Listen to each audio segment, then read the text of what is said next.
लुचि रही बहुत रहस्य जेपरिक पवन विरुद्ध सर्वदा उड़ुवा पताका एवं मंदिर उपर केबे भी पक्षी उड़ती नहीं। यही मंदिर उच्चता 214 फीट थिबा सत्वे यही मंदिर छाई कौन सी दिगरे मध्य देखा जाए नहीं। जुआरर शब्द मंदिर बाहर थिबा समय रे समुद्रर जुआरर शब्द शुणा जाई थाए।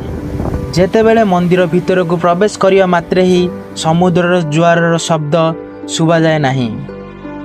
नवकलेवर यही नवकलेवर प्रति 12 वर्ष को थरे होता है जो मंदिर मुख्य पुजारी आखिरे कपड़ा बांधी एवं हाथ में ग्लोव्स पिंधि मध्यरात्र पुराणा मूर्ति गुड़िकरू ब्रह्म पदार्थ को काढ़ी नुआ मूर्ति रे स्थापन करिथांती एवं एही समयटी पुरीर पूरा सहरटी अंधकार करा जाय थाए। एहाकू नवकलेवर बोली कहा जाए। एही मंदिर कार्य राजा जजातिंक समय रे 10वीं शताब्दी रे आरंभ होइथिला एवं गंगवंशर प्रसिद्ध राजा अनंत वर्मन चोड़ंक देवंक द्वारा 11th सेंचुरी मंदिरर पुनर्निर्माण करा जायथिला।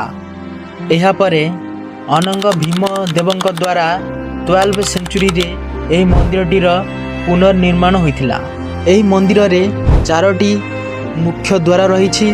प्रथमटी है सिंह द्वार एवं द्वितीयटी है अश्वद्वार एवं तृतीयटी है व्याघ्र द्वार एवं चतुर्थटी है हस्ती द्वार। यही वीडियो एतिकी। जदि आपको वीडियो भल लगी था like comment share and subscribe करंतु।